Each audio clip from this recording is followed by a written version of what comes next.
Subscribe कीजिए कुंडलनी जागरण को और प्रेस कीजिए बेल आइकन को, जिससे कि आपको मिल सके हमारी लेटेस्ट वीडियो सबसे पहले। मैंने कहा था कि मैं हिंदी में भी बातचीत करूंगी आप लोगों से, और रोज़मर्रा की हिंदी में ही मैं आपसे बातचीत करती हूँ। कोई ऐसी भाषा मैं इस्तेमाल नहीं करती हूँ जो आपके समझ में नहीं आए। इसलिए जो हिंदी भाषा के विरोध में है उनसे भी प्रार्थना है कि मैं बहुत सी भाषाएं नहीं सीख सकती हूँ, जितनी सीख सकी हूँ उतनी सीख ली है। और आप ही की जो रोज़मर्रा की भाषा है जिसमें आप सिनेमा इनमा देखते हैं उसी भाषा में बोलती हूँ। लेकिन कुछ लोगों ने मुझे कहा कि माँ पंजाबी में बोलिए। मुझे पहले पंजाबी भाषा आती थी थोड़ी बहुत, लेकिन अब बहुत दिनों से उसका कुछ इस्तेमाल किया नहीं, इस वजह से कुछ भूल सी गई है। लेकिन भाषा जो है वो प्रेम की होनी चाहिए। प्रेम की भाषा सीखिए। सारी भाषाएं सीख के आपने किया क्या? ये सोचिए कि सारी भाषाएं सीख के हमने झगड़े खड़े किए, उसके बाद धर्म सीख के हमने क्या क्या झगड़े खड़े किए। धर्म अगर झगड़ा करना सिखाता है तो वो धर्म हो ही नहीं सकता, क्योंकि हम सब एक परमात्मा के अंग प्रत्यंग हैं।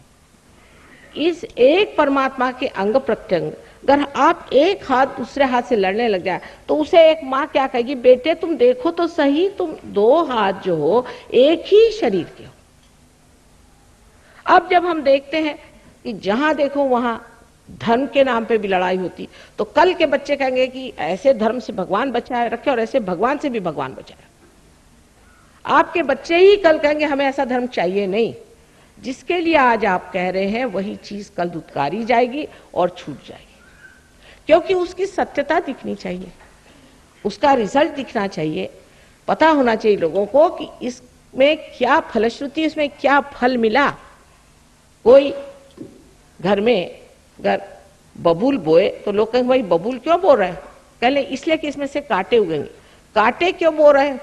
कांटे इसलिए बो रहे हैं कि लोगों को चुभेंगे।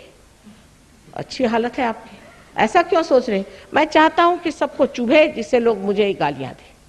बड़ी अच्छी बात है। इस तरह की सारी ये बेवकूफियां एक के बाद जो हम करने चल जा रहे हैं, इन बेवकूफियों का खत्म करने का अब समय आ गया है।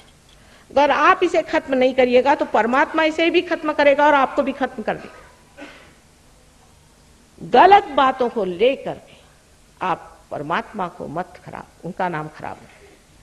गलत चीजों को ये न कहिए कि परमात्मा ने कहा है, ये भगवान ने कहा है, कभी नहीं कह सकते। इतनी गलत गलत बातें हम लोगों ने इस तरह से प्रचलित कर ली हैं, और उनके बहुत से एजेंट्स बीच में बैठे हुए हैं। हर एक धर्म में, कौन से धर्म में नहीं, ईसाई धर्म में है, मुसलमानों में है, सिखों में है, हिंदुओं में कुछ कमी नहीं, हजारों। कौन से धर्म में इसके एजेंट बैठे नहीं है बताइए?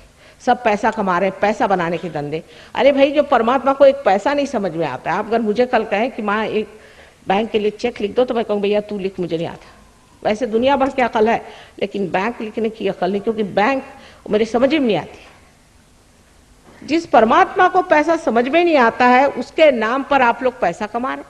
सिर्फ पैसा कमाने का एक धंधा शुरू हुआ, अब हत्या करने का धंधा शुरू हो जाएगा। उससे आगे जाकर के सारे कुकर्म करने का भी धंधा शुरू हो जाएगा। आपने तो सुना ही होगा कि पूर्व काल में ऐसे ऐसे अपने यहाँ मंदिर भी हुए जहाँ दुनिया भर के कुकर्म लोग परमात्मा के नाम पे करते थे। ठगी जैसी चीज अपने यहाँ चल पड़ी थी। ये सब करने से, ये सब बुराइयां करने से परमात्मा की सिद्धता न होते हुए लोग परमात्मा को दोष देते, और आपके बच्चे कल कहेंगे कि परमात्मा चीज है ही नहीं। जितनी आपने धारणाएं बनाई हुई हैं, दुनिया भर की कम्युनिज्म है, आपके एक साम्राज्यवाद है, तो कोई कहता है कि स्वतंत्रतावाद होना चाहिए, कोई कहता है प्रजातंत्रवाद होना चाहिए। दुनिया भर के तंत्र फंत्रवाद बना करके, और मिला क्या आपके हाथ में, ये सोचना चाहिए। आज अमेरिका में जाइए तो किसी की जान सुरक्षित नहीं, ये दिल्ली में ही नहीं। मुझे को सब कह रहे थे कि वहां चूड़ी उड़ी, अब दिवाली के दिन तो भाई पहनना ही पड़ता है, ये उतार के जाइए नहीं तो लोग नोच लेंगे। ये तो आपके दिल्ली में बिल्ली जैसे हालत हो गई इंसान की, और यही हालत आपके और जगह हो रही। तो ये सब जो आपने बहुत कमालात करके रखे हुए हैं, जिसको देख के लोग चकाचौंध हो रहे हैं दुनिया में, जहां जाइए वहां आतंक। कोई सी भी धारणा कहीं भी फलिश्रुत नहीं है। हम रशिया भी हो आए हैं, चाइना भी हो आए हैं, और हम अमेरिका भी हो आए हैं, और सब एक ही नमूने हैं। सब अपनी गर्दन खुद या हाथ से काट रहे, नाक भी काट रहे हैं, और हम उनके पीछे चले जा रहे हैं अपनी अकल लगा करके। तो सबके सबको अगर नर्क में जाना तो बहुत ही आसान है, लेकिन अभी नर्क में थोड़ी जगह होने दीजिए, एकदम से सबको वहां जगह कैसे होगी? थोड़ा इंतजाम पहले हो जाए, नहीं तो वहां आप माँ को तो ये ख्याल रखता है चाहे नर्क में जाए लेकिन इंतजाम हो जाए जहां बच्चे बैठ जाए। इस तरह की जो हम लोगों ने एक हवाई चला दी है, उससे असलियत बहुत दूर है, बिल्कुल दूसरी तरफ। ये अंधेरा है, ये कोहरा है जिसके अंदर आप धसे चले जा रहे हैं, और परमात्मा की तरफ उठना, उनकी तरफ आंख उठाना, ये असलियत है।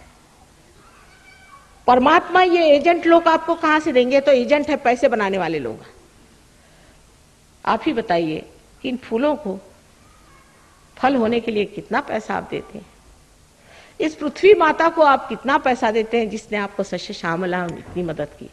इतना आप लोगों ने हाहाकार मचाया है, कितनी मुश्किल से इस पृथ्वी ने हमको पाला पोसा बड़ा किया, और हम उसको इस तरह से नष्ट भ्रष्ट कर रहे हैं, उसको इतने दुखित कर रहे हैं। और वो करने के बाद भी आज भी वो सस्य श्यामलाम भूमि हमें आज भी हमें पालती है, हमें संभालती है, देखती है। ये विचार करते हुए भी हम ये नहीं समझते कि हम कौन से रास्ते पे धसे चले जा रहे हैं। जितने भी परमात्मा के दूत हैं, समझ लीजिए ये जो पंच महाभूत हैं, ये परमात्मा के दूत हैं, ये उनके एंजल्स हैं जो हमारी सारी मदद करने के लिए तैयार हैं।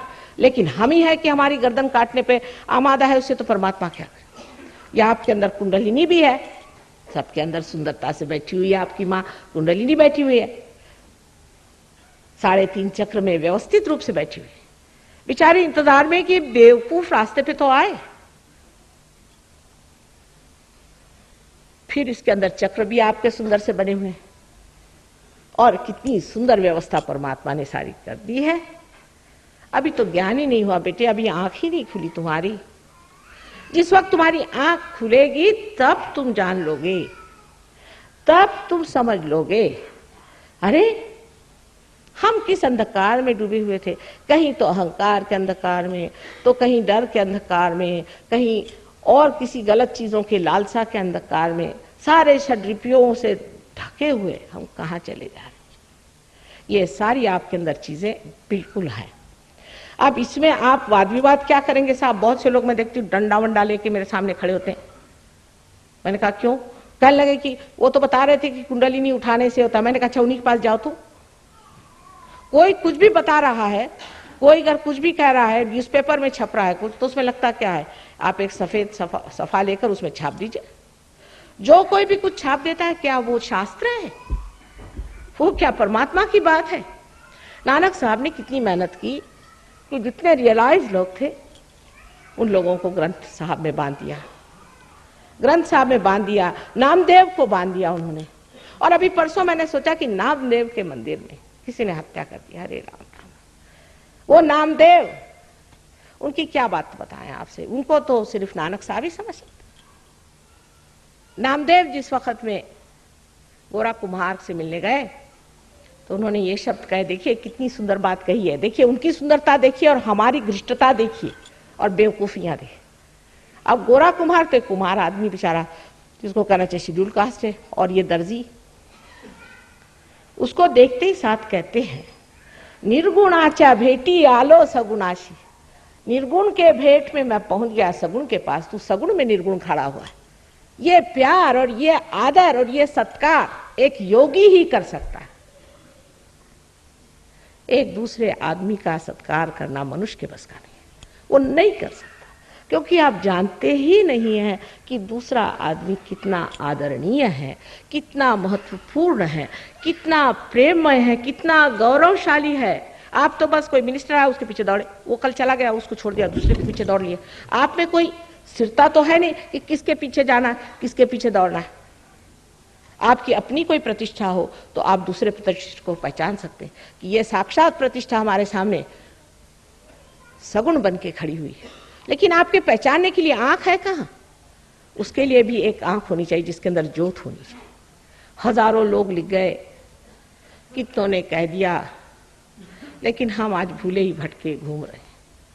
और इन हिंदुओं का क्या कहना, इस तरह के अत्याचार स्त्रियों पे किए हैं सीता जी से लेकर अभी तक, उसके अभी तक पाप भर रहे हैं। और इन ईसाइयों से तो भगवान बचाए रखे, इससे बढ़ के महामूर्ख कहीं ढूंढे तो बता देना। ईसा मसीह के बारे में सारी गलत सलत बातें, आजकल तो ये कह रहे हैं कि ईसा मसीह एक इंसान थे। इनको किसने बताया ये? इंग्लैंड में एक साहब ने ये कहा है, बहुत बड़े आदमी है, बिशप ऑफ डरहम उनका नाम है, कि ईसा मसीह एक सादे आदमी थे और उनका अपने जैसा जन्म हुआ है। ये तो उनके कुछ शिष्य थे ऐसे ही अनपढ़, उन्होंने ऐसे कह दिया। इनसे जाके पूछिए कि आपको ईसा मसीह के बारे में क्या मालूमात है, उनको जानने के लिए आपके पास दृष्टि है, आपके पास क्या वो लियाकत है जो आप ईसा मसीह को बता रहे हैं? क्योंकि आपको किसी ने इलेक्ट कर दिया, वहां से किसी ने बिशप बना दिया, वहां से किसी ने पोप बना दिया, तो हो गए बड़े आदमी।